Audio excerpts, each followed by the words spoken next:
Nagsimula sa isang batang babae na nagngangalang Yuna, siya ay matalino at puno ng buhay. Ngunit may mga pagkakataon din na siya ay nalulula sa takot at sakit. Sa ngayon, si Yuna ay ginagamot sa isang ospital ng mga bata dahil mayroon siyang leukemia. Ang chemotherapy na kailangan niyang dumaan ng regular ay nagdulot ng matinding epekto sa kanyang emosyonal na aspeto. Sa tuwing siya ay natatakot at tumatangging magpagamot, ang kanyang ama ay gumagamit ng kanyang espesyal na panlilinlang. Ang kailangan lang niyang gawin ay ipakita sa kanya ang isang bote ng inumin na may larawan ng aktres na si Han Gang-hee. Malaking tagahanga si Yuna ni Han Gang-hee. Madalas siyang sumusulat ng mga liham sa kanya, ngunit kahit kailan ay hindi siya nakatanggap ng tugon. Si Gang-hee ay isang napakasikat na aktres sa Korea na kilala sa pagbibida sa mga sikat na drama at sikat na pelikula. Si Gang-hee ay mayroong napakasamang pag-uugali sa kanyang mga taga-suporta. Hindi niya sila pinahahalagahan at naniniwala siyang peke ang kanilang pagmamahal. Tuwing pumupunta ang mga tagahanga para mag-cheer sa kanya, hindi siya nagpapasalamat.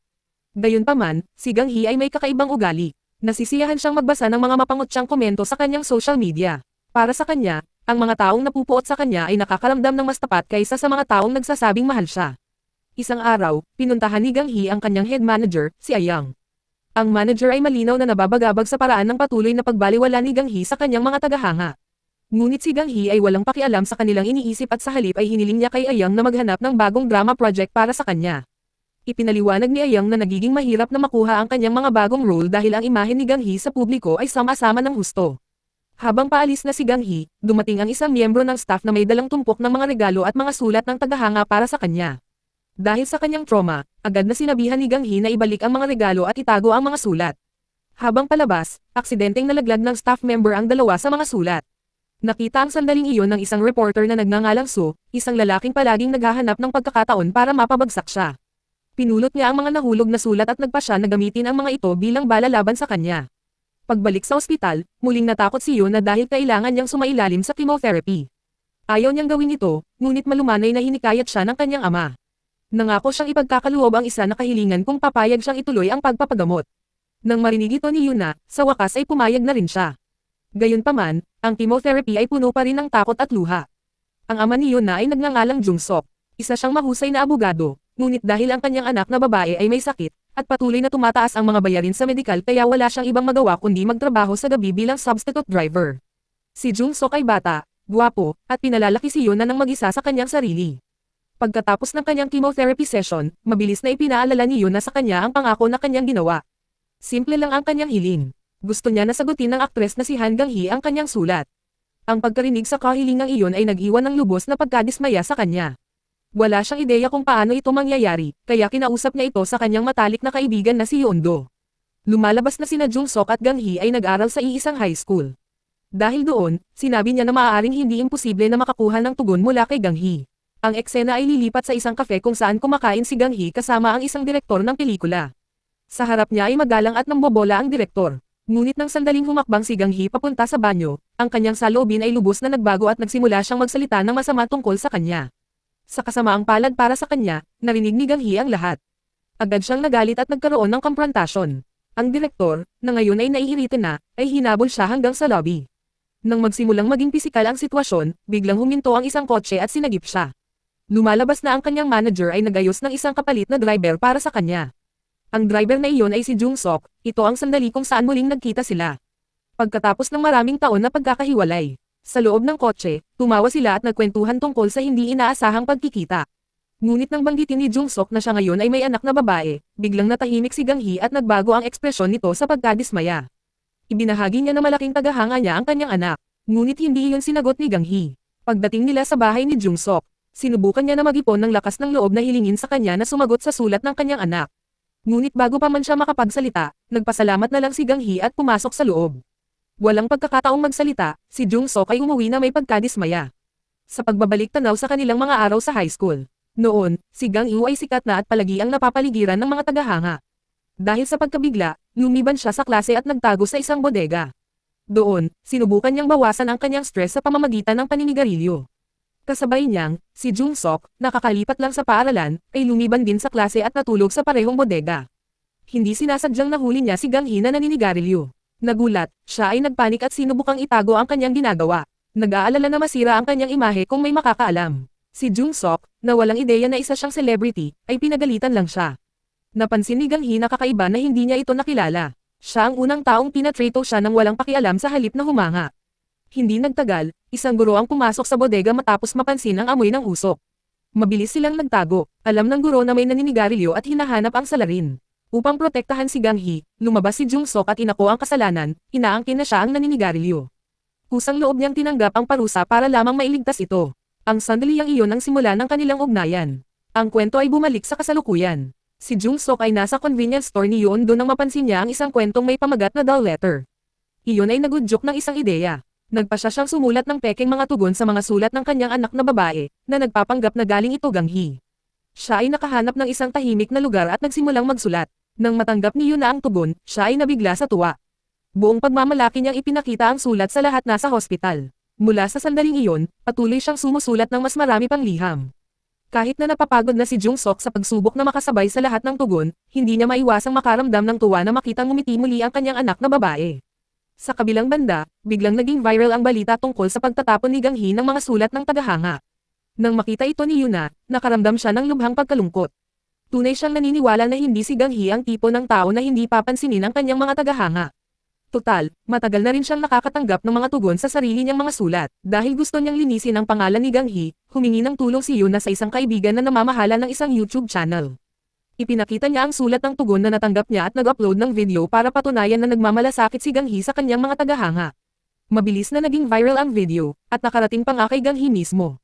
Unti-unting bumuti ang imahe ni Gang Hee sa publiko. Naantig ang mga tao sa kwento ng isang batang babae na lumalaban sa leukemia, na sinuportahan ng mga taos pusong liham mula sa kanyang idolo. Ngunit sa halip na makaramdam ng pagpasalamat, naiinis si Gang Hee.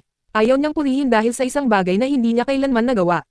Nang gabing iyon, pumunta siya sa ospital ng mga bata upang makipagkita sa magulang ni Yuna at ipahayag ang kanyang pagkadismaya. Ang hindi niya inaasahan ay ang katotohanan.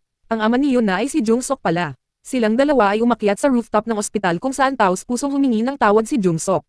Yumuko siya at nagmakaawa sa kanya na huwag ibunyag ang katotohanan. Para sa kanya, ang mga liham na iyon ay maaaring tila walang kahulugan, ngunit para kay Yuna, ang mga ito ay isang pinagmumulan ng lakas na nagpapanatili sa kanya.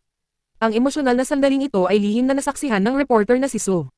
Gayunpaman, ang kanyang pagtatangka na kumuha ng ebidensya ay napigilan ni Yoon Do. Kalaunan sa bahay, hindi mapigilan ni Gang Hee ang pag-iisip tungkol sa mga salita ni Jung Sok. Kinabukasan, opisyal na binisita ni Gang Hee ang hospital ng mga bata. Gumugol siya ng oras kasama si Yuna at ang iba pang mga batang pasyente. Nang makita siya ni Yuna, hindi niya napigilan ang kanyang mga luha at tumakbo sa kanyang mga bisig, labis na nabibigatan ng kaligayahan. Ginugol ni Gang Hee ang oras sa pagbabasa ng mga storybook sa mga bata at nag-donate pa ng malaking kabuuang pera sa ospital. Ang buong pagbisita ay naibalita ng media. Nang tinanong ni Gang Hee kung ano ang pinakagusto ni Yuna, si Yuna ay gumawa ng isang simpleng kahilingan. Gusto niyang dumalaw sa bahay ni Gang Hee. Kinabukasan, binisita ni na Yuna, Jung Iek, at ng kanyang kaibigang ang tahanan ni Gang Hee. Sa unang pagkakataon, pinayagan ni Gang Hee ang iba na pumasok sa kanyang pribadong lugar. Mainit niya silang binati, kahit nakaramdam pa rin siya ng inis kay Jung Sok.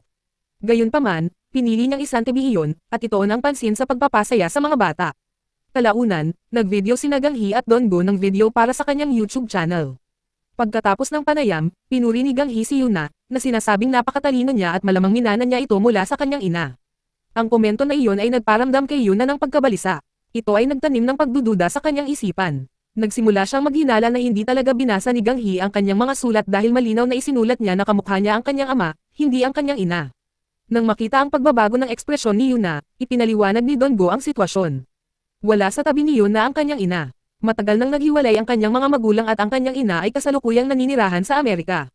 Nang marinig ito, nagsimulang makaramdam ng pagkakasala si Gang Hee. Samantala, ang reporter na si Su ay nadismaya matapos mabigang pabagsakin si Gang Hee. Nagsimula siyang magsaliksik ng mas malalim at kalaunan ay natuklasan na sina Gang Hee at Jung Sok ay magkaklase noong high school. Para sa kanya, ito ang perpektong pagkakataon. Naglathala siya ng isang artikulo na nagsasabing binayaran ni Gang Hee si Jung Sok, ang kanyang dating kaklase, para pekain ang mga reply na sulat upang may tama ang kanyang imahe sa publiko. Ang kwento ay maikling nagbabalik tanaw sa kanilang mga araw sa high school. Noon, isa sa mga kaibigan ni Gang Hee, si Hairi, ay may nararamdaman para kay Jung Sok, ngunit bago pa niya maamin, napagtanto niya na si Jung Sok ay talagang interesado kay Gang Hee. Ang pagtatakang iyon ay nagdulot ng selos, at mula sa sandaling iyon, nagsimulang magdamdam si Hairi kay Gang Hee. Sa kasalukuyan, si Hairi ay naging isang aktres at host sa radyo. Nang makita niya ang artikulong nag-uugnay kina Gang Hee at Jung Sok, lalo lamang lumakas ang kanyang pagkadismaya sa kanya. Pagbalik sa bahay ni Gang Hee pagkatapos ng hapunan, tinulungan ni Jung Sok sina Yuna at Donggun na matulog. Nang gabing iyon, inanyayahan siya ni Gang Hee na umupo at mag-inuman. Habang nag-uusap sila, ibinahagi ni Jung Sok ang kanyang nakaraan. Ibinahagi niya kung paano nakaramdam ng lungkot si Yoon na minsang nakita ang ibang mga anak na may kumpletong pamilya. Noong oras na iyon, inaliw siya ng kanyang lola sa pamamagitan ng pagsabi na mayroon pa rin siyang ina, isa lamang na napakalayo. Ang pagkarinig niyon ay nakatulong kay Yoon na naunti-unting tanggapin ang kanyang sitwasyon. Ngunit hindi nagtagal matapos pumanaw ang kanyang lola sa isang aksidente. Matindi ang naging epekto ng pagkawala kay Jung Sok. Nang makita ang kanyang ama na labis na nasasaktan, nilapitan siya ni Yuna at malumanay na sinabi na ang kanyang lola ay hindi nawala, malayo lang. Ang kanyang mga salita, simple ngunit taos puso, ay lubos na nasira ang kanyang loob.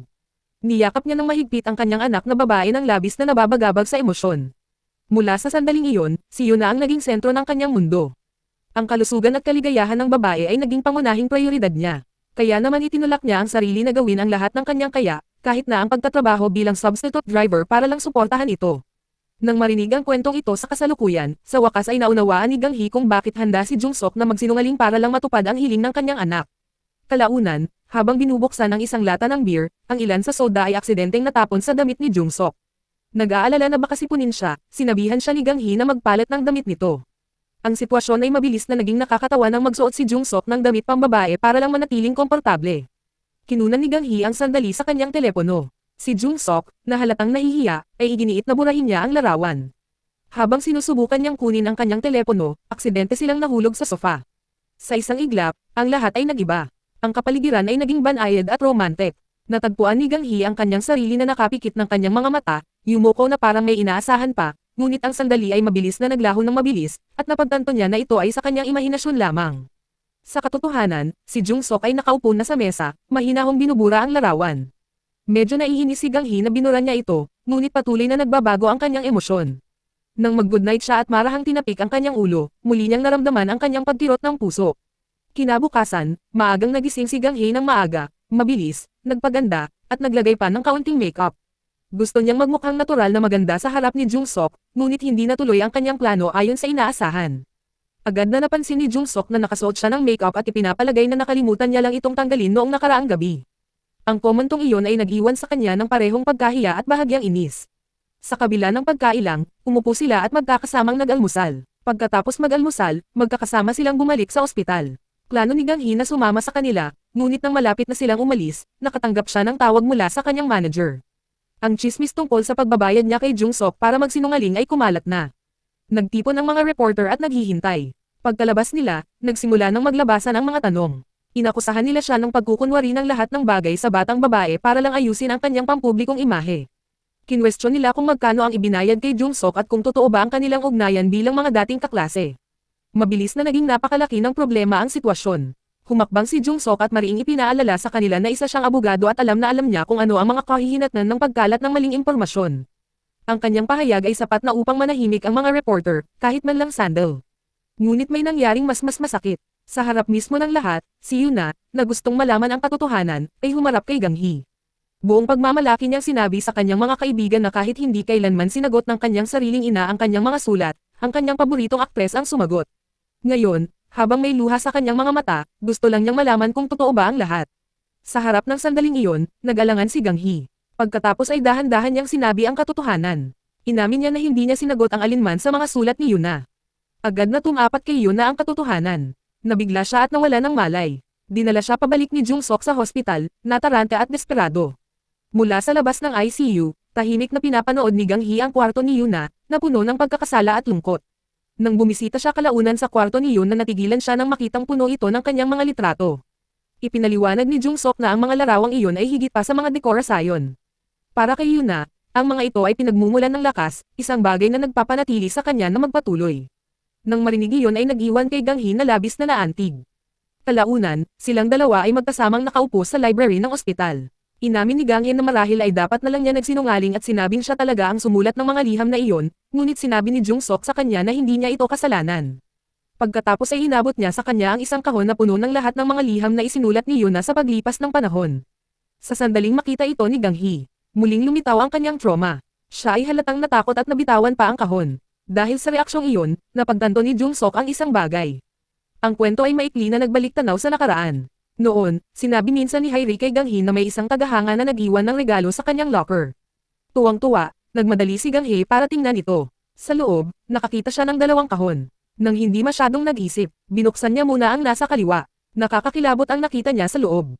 Ang kahon ay naglalaman ng isang patay na ibon na nababalot ng dugo kasama ang isang nagbabantang mensahe. Ang pagkabigla at takot mula sa sandaling iyon ay nag-iwan ng malalim na peklat sa kanya.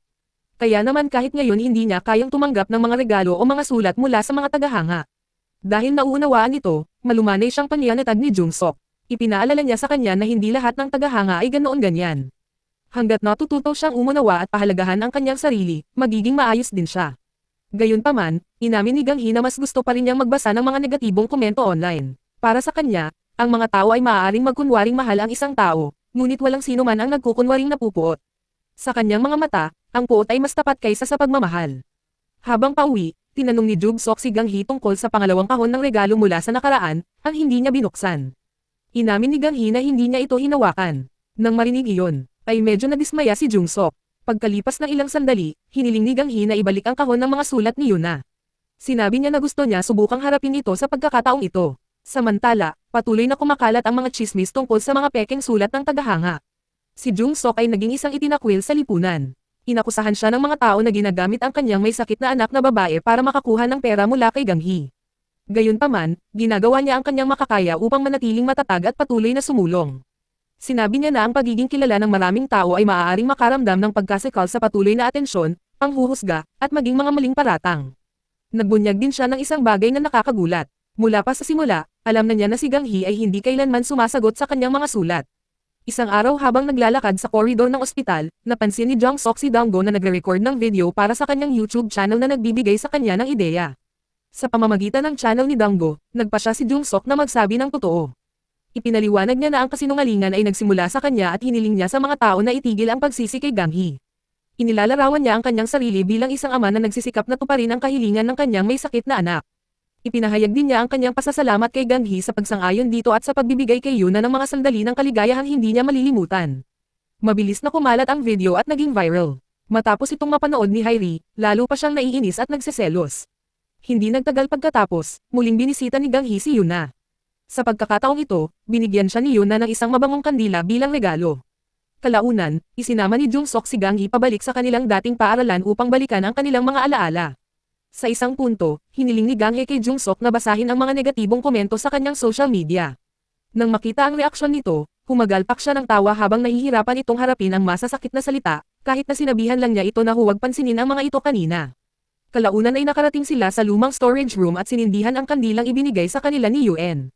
Doon, inilabas ni Jung-sok ang red along ibinigay niya kay Gang Hee noon, ang hindi niya binuksan. Noon, nang matagpuan niya ang kahon na may patay na ibon, si Jung-sok ay nag-iwan pa ng isa pang regalo sa tabi nito, ngunit hindi na niya ito natanggap dahil ang unang kahon ay nakapagdulot na sa kanya ng trauma. Ngayon, ibinigay niya itong muli sa kanya bilang patunay na may nararamdaman pa rin siya para sa kanya noon. Labis na naantig si Gang Hee sa kanyang katapatan, ngunit ang kanilang tahimik na sandali ay naputol nang mahuli sila ng isang gwardya sa loob ng bodega. Sabay silang tumakbo palayo ng nagtatawanan habang tumatakas sa bintana at dumaan sa fountain. Kinabukasan, habang nagsasanay siya sa isang boxing gym, nilapitan siya ng kanyang head manager na may dalang balita. Dahil hindi pa rin matatag ang kanyang imahe, walang drama o mga proyekto sa pelikula ang handang pumili sa kanya ngayon.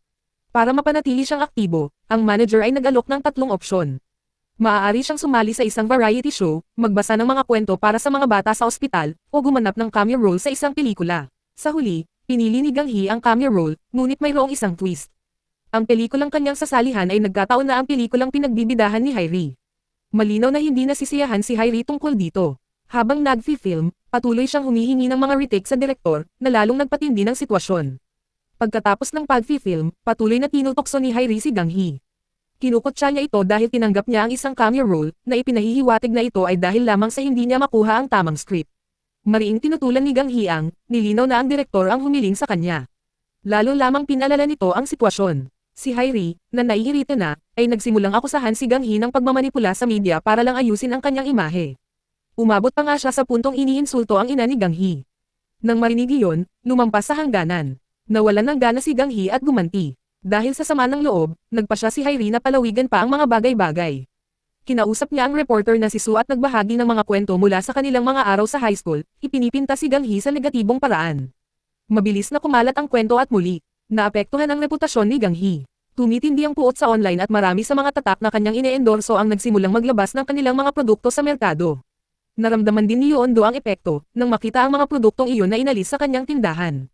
Sa ospital, nagsimulang magchismis ang mga tao tungkol kay Gang Hee. Hindi niya namalaya na malapit na siya sa paligid, narinig niya ang lahat ng dadalawin na niya si Yuna.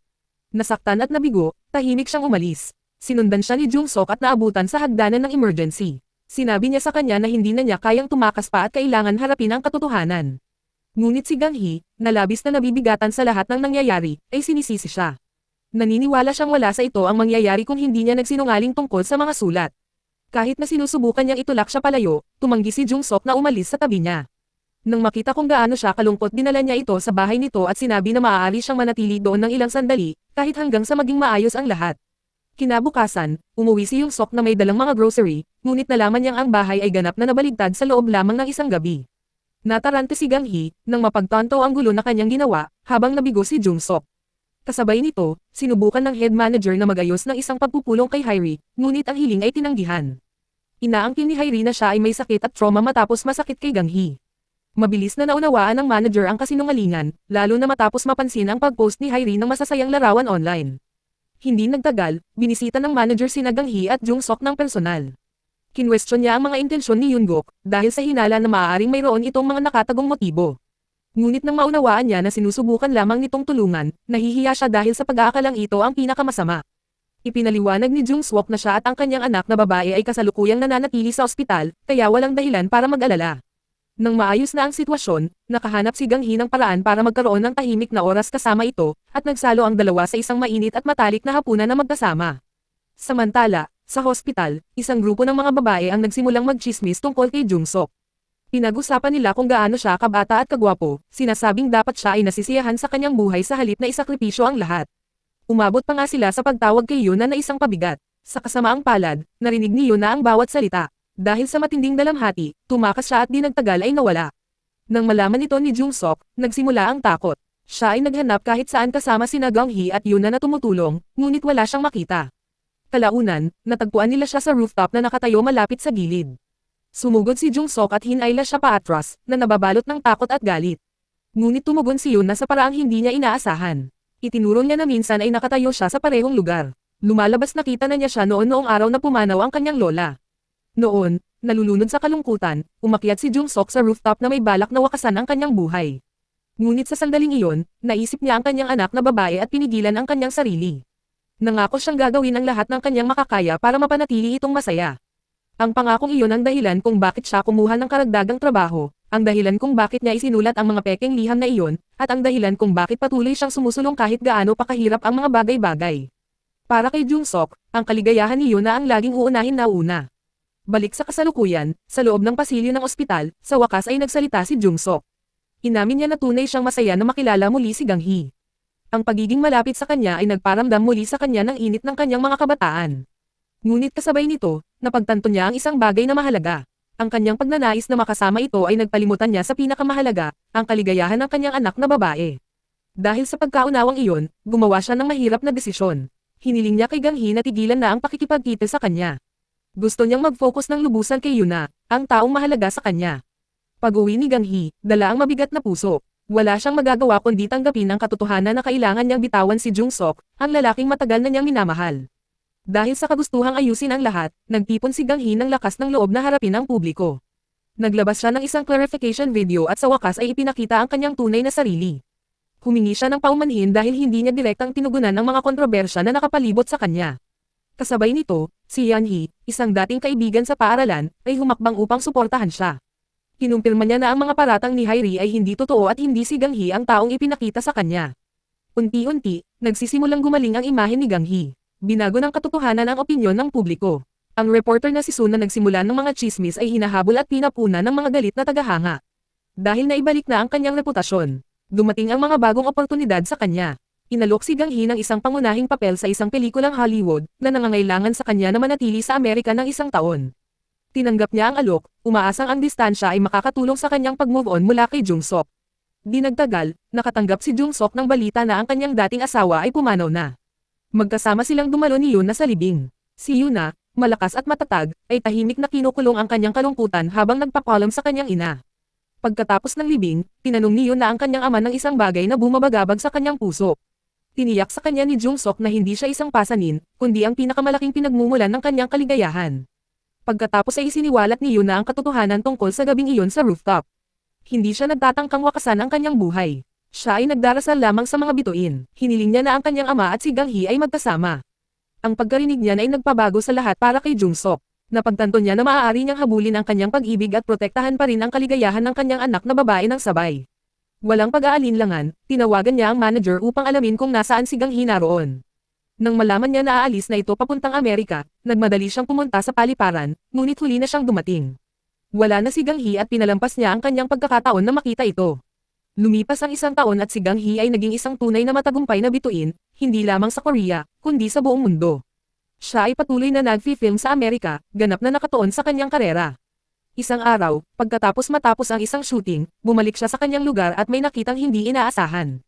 Ang kanyang silid ay puno ng mga manika. Sa loob bawat isa, mayroong recording ng boses ni Jung Sok na nagbabasa ng mga liham ng tagahanga ng malakas.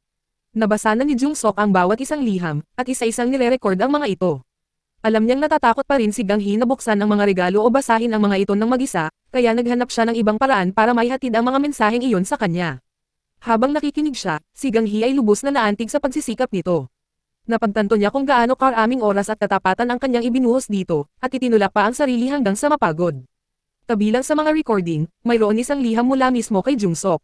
Dito, malumanay niyang ipinaalala sa kanya na huwag baliwalain ang puso ng kanyang mga tagahanga dahil lamang sa sakit na dulot ng ilang masasamang liham. Sa wakas ay nagbago ang kanyang loob. Sa unang pagkakataon, naunawaan ni Gang Hee na ang pagtalikod sa kanyang mga tagahanga ay hindi kailanman ang tamang sagot. Dahan-dahan siyang kumuha ng panulat at nagsimulang tumugon sa mga liham ng isa-isa. Sumulat siya ng may katapatan, nagpapasalamat sa kanyang mga tagahanga ng taos-puso. Hindi nagtagal, ang kanyang mga kilos ay naging viral. Naantig at tuwang-tuwa ang mga tagahanga nang matanggap ang kanyang mga tugon. Ang koneksyon na dati niyang iniiwasan ay naging isang bagay na sa wakas ay niyakap niya. Sa kalaunan, bumalik si Gang Hee sa Korea at lumitaw sa isang panayam sa telebisyon. Doon, ibinahagi niya na ang taong siya ngayon ay dahil sa isang taong palaging matyaga, hindi nagbago. Isang taong nagmahal sa kanya ng tapat at tumulong sa kanyang paggaling sa pinakamakahulugang paraan. Habang pinapanood mula sa set, nakaramdam sina Jung Sok at Yoon na ng emosyonal at pagmamalaki sa kung gaano siya nagbago. Dito nagtatapos ang kwento. Salamat sa panonood kaibigan.